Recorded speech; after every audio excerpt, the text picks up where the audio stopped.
Hello, this is old Mr. Kent, and my son has been remodeling his shop, the Gunny Built shop, and so I thought, well, I'll give you a tour of it because it is so much nicer than it was before.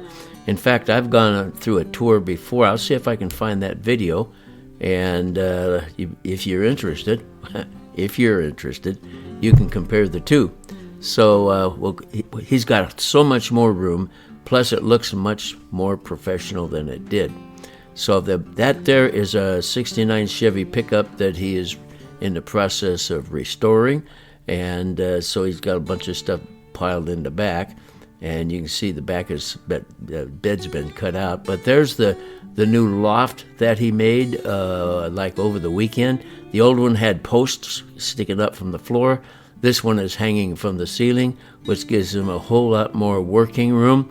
And plus, he put a railing up there so you can't fall off. The other one didn't have a railing, and it wasn't as deep. So much nicer. And then as we come around here, they're getting ready to.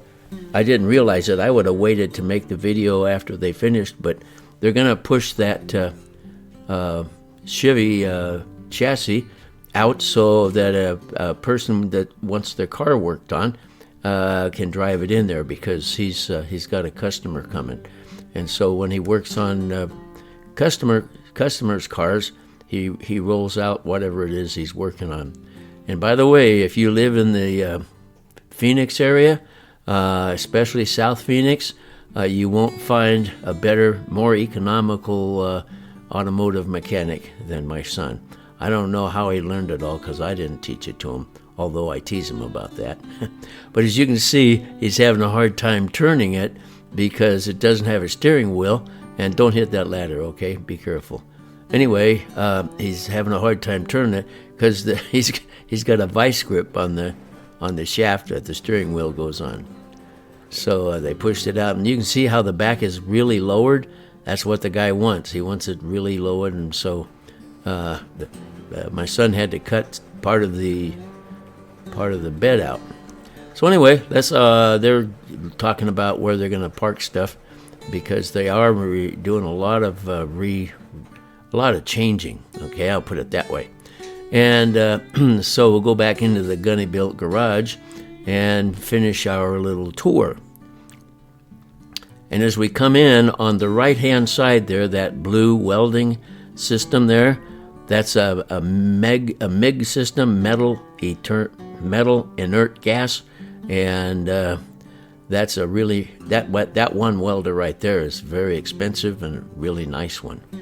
And as we come around here, those storage cabinets, those were record cabinets out of a doctor's office, and I think he got those for free. I'm not sure, but anyway, so that's where he stores a lot of his tools and things like that. And then there's 3 engines that are sitting there waiting to be installed in vehicles that he is restoring. And of course, then there's a lot of other stuff that's just kind of piled right there.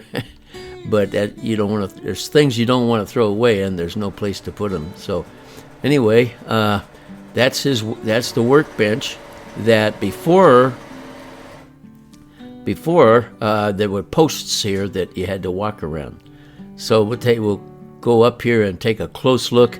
You can see that the banister is made basically out of old metal siding from what the shop, same thing the shop's made out of, and part of that is off of the roof. And so anyway, we had to put a new roof on a couple of times on that little addition he made for my wife and I.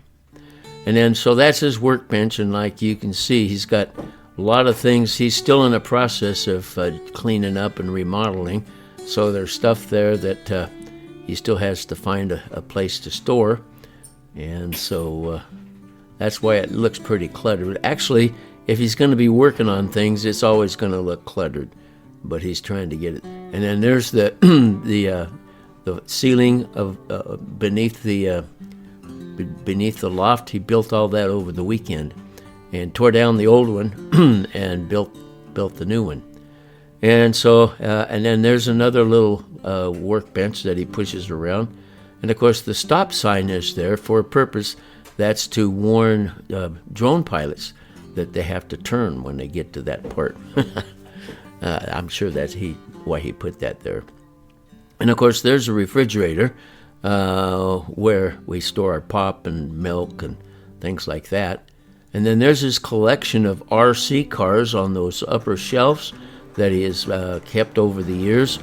And so, and I don't know which ones run and which ones don't, but anyway, that's his collection as we come around here. And then the lower shelves are like there's a charging station and storage, a place for nuts and bolts down there on the lower shelf, plus oil and things like that.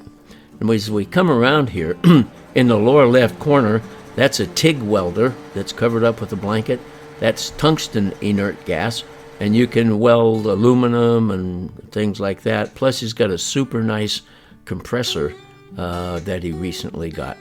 And so, as we come around to go out the door on the left, I want you to notice that he's also got a sandblaster. That gray cabinet over there, that's a sandblaster. If you don't know what that is, you turn on it, blows sand on on parts and takes off rust and things like that. Excuse me. So anyway, there's your tour. And so, like I said, if you need some work on your vehicle, he knows pretty much how to do everything. And so that's I'll put here's a picture of his card and his email address and all. And there's the tour. I want to thank you for watching, and God bless.